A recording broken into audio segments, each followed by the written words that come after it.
அடுத்து நம்ம பார்க்க போறது என்ன அப்படின்னு சொல்லி பாத்தீங்கன்னா சதி லீலாவதி அப்படிங்கிற ஒரு கதையை பத்தி தான் பார்க்க போறோம். இந்த சதி லீலாவதி அப்படிங்கிற கதை ஏன் வந்துச்சு அப்படிங்கறது தெரிஞ்சுக்கலாம். இது நார்மலா நம்மளுடைய லைஃப்ல ஒரு நடக்கிற விஷயம்னு வச்சுக்கோங்களேன். என்னதான் நம்ம ஹவுஸ் ஒய்ஃபா இருந்தாலும் காலையில நம்ம எழுந்திருச்சு, அதுவும் எல்லாரும் எந்திரிக்கிறதுக்கு முன்னாடி நம்ம எழுந்திருச்சு வாசல் கூட்டி கோலம் போட்டு அவங்க எந்திரிக்கும் போது பெட் காஃபி கொடுத்து எழுப்பி அவங்க துணியை துவைச்சு அவங்களுக்கு பேக் பண்ணி காலேஜுக்கோ ஸ்கூலுக்கோ வேலைக்கோ கிளப்பி விட்டு அதுக்கப்புறம் அவர்களுடைய துணியை துவைச்சு காய வச்சு எடுத்து அயன் பண்ணி மடிச்சு வைக்கணும். திரும்ப லஞ்ச் ரெடி பண்ணணும், திரும்ப நைட்டு டின்னர் ரெடி பண்ணணும். அவங்க தூங்குனதுக்கு அப்புறம் தான் நம்ம தூங்க முடியும்.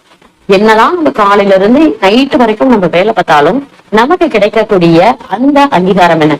வீட்டுல சும்மா தானே இருக்க, உன்னால இது கூட செய்ய முடியாதா அப்படிங்கிறதுதான்.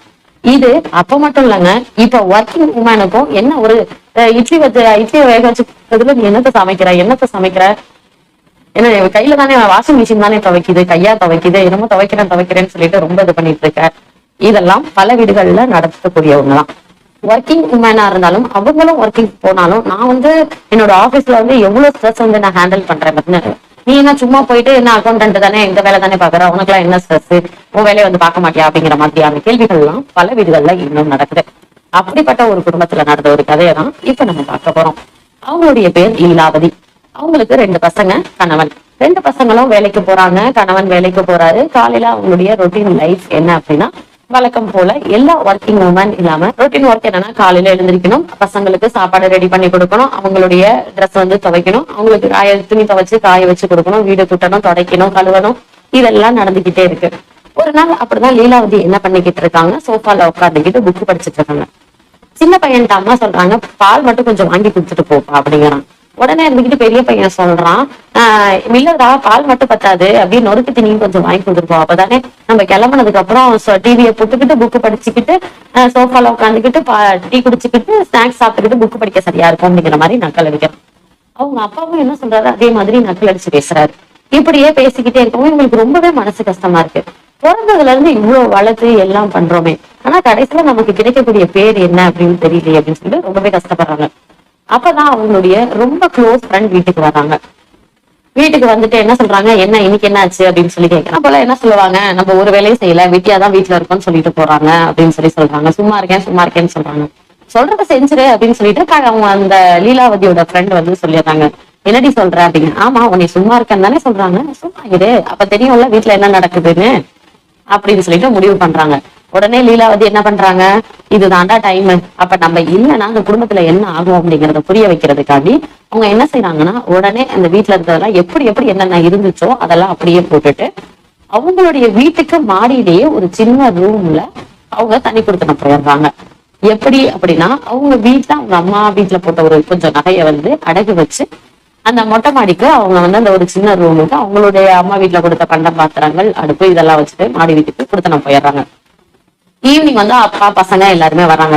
பார்த்தா வீடெல்லாம் அப்படியே இருக்கு. உடனே அவங்க அம்மாவை கூப்பிடுறாங்க. லீலாவதி என்ன பண்ணிக்கிட்டு இருக்க, வீடெல்லாம் அப்படியே இருக்கு, கால் வைக்க உள்ள மண்ணா இருக்கு, என்ன பண்ணிக்கிட்டு இருக்க, வீட்டுல சும்மா தானே இருக்க, இதை கூட உன்னால செய்ய முடியாதா அப்படின்னு சொல்லி அவங்க அப்பா கேட்கிறாரு. என்னென்ன சொன்னீங்க, சும்மா இருக்கேனா, சும்மா தானே இருக்கேன், சும்மா இருக்கிற வேலையை நான் செய்ய போறேன், வீடு கிளீன் பண்ணணும்னா நீங்க பண்ணுங்க அப்படின்னு சொல்லிட்டு அவங்க பாட்டுக்கு போயிட்டே இருக்காங்க.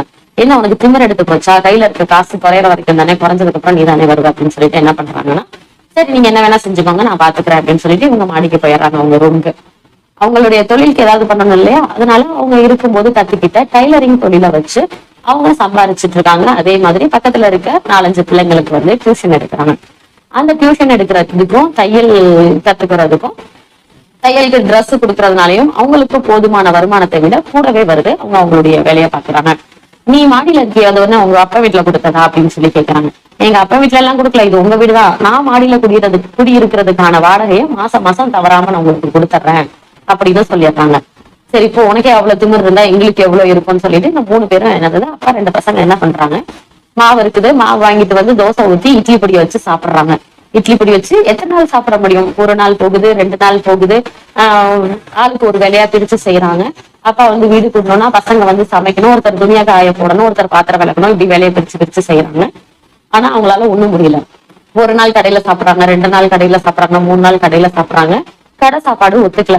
சரி வீட்லயே சமைச்சு சாப்பிடலனாலும் இவங்களுக்கு சமைக்கவும் தெரியல. கொஞ்ச நாள் போனதுக்கு அப்புறமேட்டு என்ன நடக்குது அப்படின்னா, வீட்டுல இருந்து இட்லி பொடியை வச்சு சாப்பிட்டுட்டு இருந்தாங்க. அந்த இட்லி பொடியும் தீர்ந்து போயிருச்சு. இங்க சாப்பாட்டுக்கு வழி இல்ல. மேல நல்லா கமகமகமன்னு தோசையும், தோசைக்கு தேவையான அந்த தூளோட வாசமும் சட்னியோட வாசமும் வருது. இதெல்லாம் வர வர வர இவங்களுக்கு என்ன செய்யறதுன்னே தெரியல. அப்பதான் அவங்க புரிஞ்சுக்கிறாங்க, வீட்டுல ஒருத்தர் இருந்தாதான், பெண்மணின்னு ஒருத்தவங்க இருந்தாதான் நம்ம போய் வேலை பார்த்து சம்பாதிக்க முடியும். அவங்க நம்ம இவ்வளவு நாள் மட்டும் தட்டணுமே, இந்த வேலையை நம்மளால ஒரு நாள் கூட செய்ய முடியலையே அப்படிங்கிறத அவங்க புரிஞ்சுக்கிறாங்க. இந்த கதையை கேட்கிற ஒரு சிலராக இருந்தாலும் உங்கள் வீட்டு பெண்மணிகளை நீங்க மதிக்கணுங்க. அவங்க செய்யற வேலை, வீட்டுல அவங்க செஞ்சுட்டு இருக்கிற அந்த வேலை நீங்க வெளியே போய் சம்பாதிக்கிறதுக்கு விட இது அதிகம் தான். ஏன்னா இவங்க குடும்பத்தை பார்த்துக்குவாங்கங்கிற அந்த நம்பிக்கை இருந்தால் மட்டுமே தான் உங்களால நிம்மதியா வெளியே போய் சம்பாதிச்சுட்டு வர முடியும். குடும்பம் அப்படிங்கிற வாழ்க்கையில கணவன் மனைவி இருவரும் சமம். அதை விட்டுட்டு நீ வசதியா நான் வசதியா, நீ என்ன வேலை செய்யற, வீட்டுல தானே இருக்க, சும்மா தானே இருக்க, இந்த வேலையெல்லாம் எந்த அளவுக்கு காயப்படுத்துதோ அவர்கள் அதே மாதிரி நீங்க சொன்ன மாதிரி சும்மா இருந்தாங்கன்னா உங்களுடைய நிலைமை என்ன ஆகும் அப்படிங்கிறத யோசிச்சுக்கோங்க. கடைசியா லீலாவதி சதி லீலாவதியா மாறி தன்னுடைய குடும்பத்தை திருத்தின கதை தான் இந்த சதி லீலாவதி. மற்றொரு வீடியோல உங்களை சந்திக்கும் வரை உங்களிடமிருந்து விடைபெறுவது நான் உங்கள் ரிஷபா.